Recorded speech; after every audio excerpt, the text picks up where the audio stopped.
السلام علیکم، آپ دیکھ رہے ہیں 10 نیوز اور میں ہوں عائشہ نوید۔ ناظرین محترم، جیسا کہ آپ جانتے ہیں کہ ڈیلی بیس پر ہم ایک سینسٹیو ایشو کے بارے میں بات کرتے ہیں، لیکن آج کا جو ایشو ہے جو ہم آپ کے سامنے لے کر آئے ہیں، یہ ایک لحاظ سے سینسٹیو بھی ہے، اور اس وقت جو سیاسی ایک کھلبلی مچی ہوئی ہے پاکستان میں، جو سیاسی حلقوں میں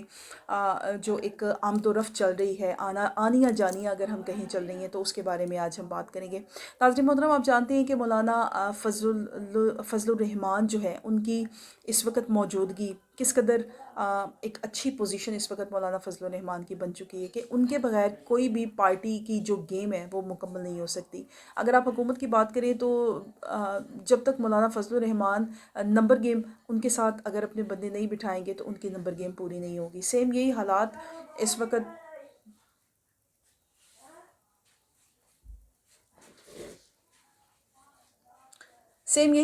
وقت پیپلز پارٹی کے بنے ہیں، کیونکہ مولانا فضل الرحمان کا اس وقت جو پوزیشن ہے وہ ایک بڑی خوبصورت ہے، اور وہ اس بات کو جانتے ہیں، اور وہ اپنی اس پوزیشن سے بہت زیادہ انجوائے بھی کر رہے ہیں۔ ظاہر ہے ان کو کھیلنا آ گیا، اور انہیں اب اندازہ ہے کہ وہ ایک خبروں کی سرخی کس طرح وہ بن سکتے ہیں، اور کس طرح وہ آپ کہہ لیں کہ کیمرے کے سامنے کس طرح وہ رہ سکتے ہیں۔ تو ناظرین محترم، اس حوالے سے گفتگو جو ہے وہ آج آپ کے سامنے ہم کریں گے۔ مولانا فضل الرحمان آپ جانتے ہیں کہ آئینی ترمیم کے لیے مان گئے ہیں، اور بلاول کے ساتھ وہ بیٹھنے کے لیے راضی ہو گئے ہیں، لیکن بلاول بھٹو کے ساتھ ماننے کے لیے وہ راضی کیوں ہوئے ہیں؟ جیسا کہ آپ کو پتہ ہے کہ اگر حکومت گرے گی تو وہ مسلم لیگ نون کی گرے گی، اگر عوام سے گالیاں پڑیں گی تو مسلم لیگ نون کو پڑے گی، اگر عوام برا بھلا کہے گی تو مسلم لیگ نون کو کہے گی، کیونکہ مین سٹریم پہ جو اس وقت حکومت کر رہی ہے وہ مسلم لیگ نون کر رہی ہے۔ سیم اسی طرح جو مولانا فضل الرحمان ہیں وہ جانتے ہیں کہ جب وہ بلاول بھٹو کے ساتھ بیٹھیں گے اور بلاول بھٹو کی بات کو وہ سنیں گے، اور بلاول بھٹو کو بھی اس بات کا اندازہ ہے کہ اس وقت ان جو عوام کے سامنے اگر جو سٹیٹمنٹ ان کی جو سٹیٹمنٹ ہے اس کی کس قدر ویلیو ہے، اور وہ جو مولانا فضل الرحمان کے ساتھ ان کی جو سٹنگ ہے وہ کس قدر اہم ہے، اس بارے میں دونوں اپنی اپنی پوزیشن کے بارے میں آگاہ ہے۔ بہرحال مولانا فضل الرحمان صاحب جو ہیں وہ آئینی ترمیم میں بلاول صاحب کے ساتھ ان کا ایگریمنٹ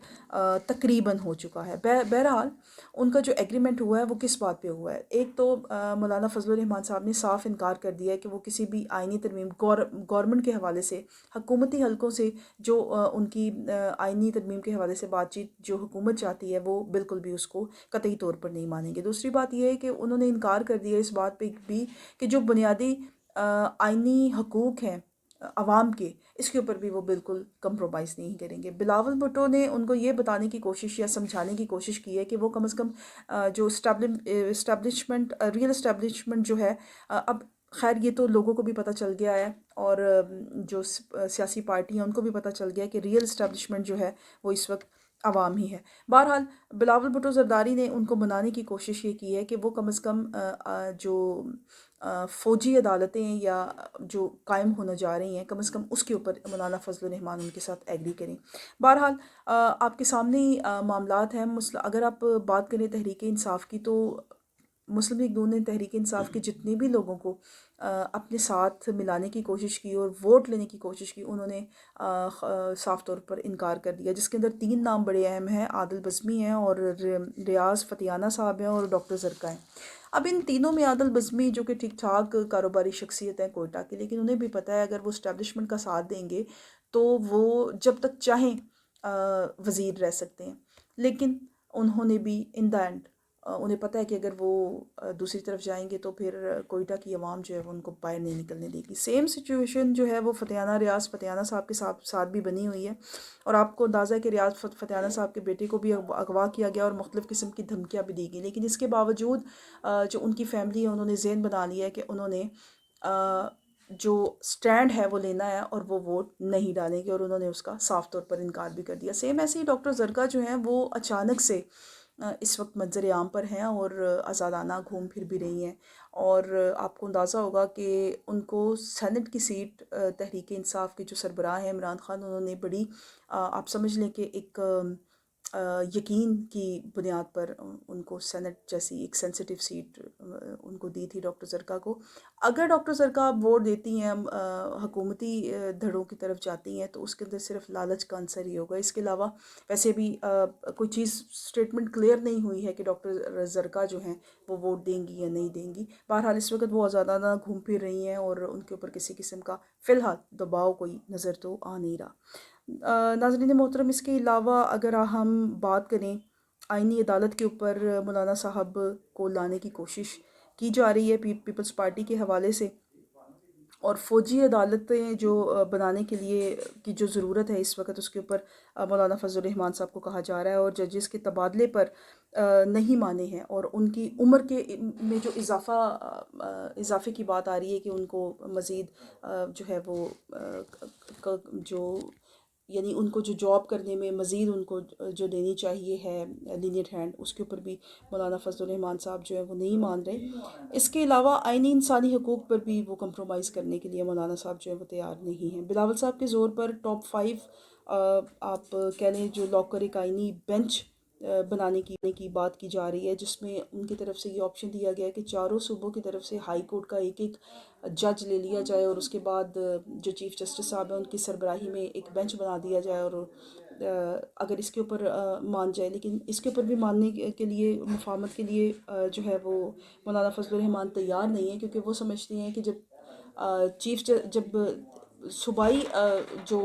عدالتوں سے جو لینا ہے، تو پھر یہ سپریم نہیں رہے گا. جو یہ بینچ بنے گا وہ یہ سپریم جو ہے وہ نہیں ہوگا. بہرحال اس وقت مولانا فضل الرحمان جو ہے وہ انجوائے کر رہی ہیں اپنی جو ان کی ایک بنی ہوئی ہے اس وقت ڈیمانڈ، جو ان کی بنی ہوئی ہے اس کو وہ انجوائے کر رہے ہیں. ناظرین محترم، یہ تو ہو گئی ایک مولانا فضل الرحمان کی سیاسی صورتحال، اور ان کو یہ اندازہ ہے کہ ان کے بغیر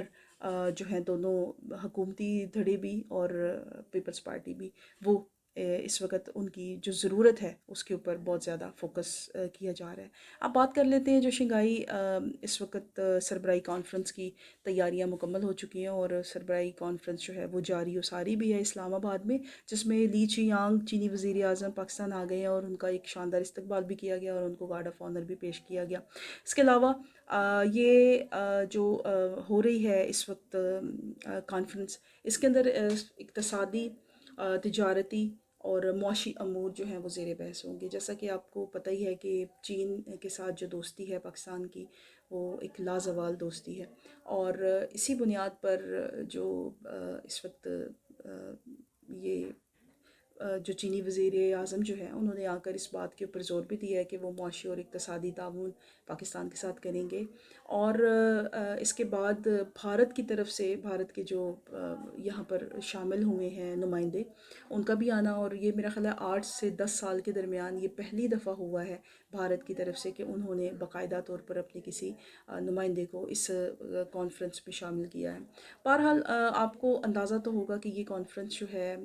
میرے وہ تمام دیکھنے والے جو ان کو اندازہ نہیں ہے ان کو بتا دوں کہ یہ جو شنگھائی سربراہی کانفرنس جو ہے، اس کے اندر جن ملکوں کی نمائندگی ہے، وہ بیسیکلی اس کا مقصد صرف یہی ہے کہ وہ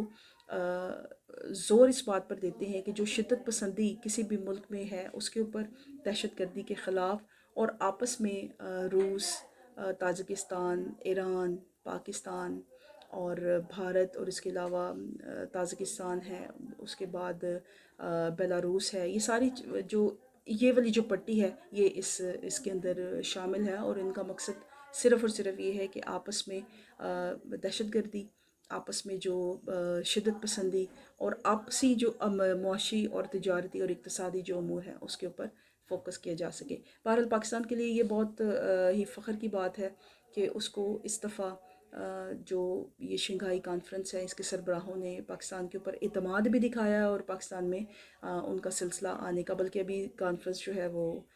ہو رہی ہے، اور ماشاءاللہ بڑی آرام کے ساتھ، بڑے اچھے طریقے کے ساتھ یہ ساری چیزیں ہو چکی ہیں. اور اس وقت جو اسلام آباد کی پوزیشن ہے اس کو دلہن کی طرح سجایا گیا ہے، اور مختلف جو صدور ہیں وہ بھی اس وقت تشریف لا رہے ہیں. ناظرین، اس کانفرنس کے بعد جو معاملات ہوتے ہیں اس کے بارے میں آپ کے ساتھ بات چیت کی جائے گی، تب جب یہ کانفرنس اپنے اختتام پر ہوگی. اپنا بہت سارا خیال رکھیے گا. آج کے بعد میں انشاءاللہ آپ کے ساتھ دوبارہ ملاقات ہوگی. تب تک کے لیے اللہ حافظ.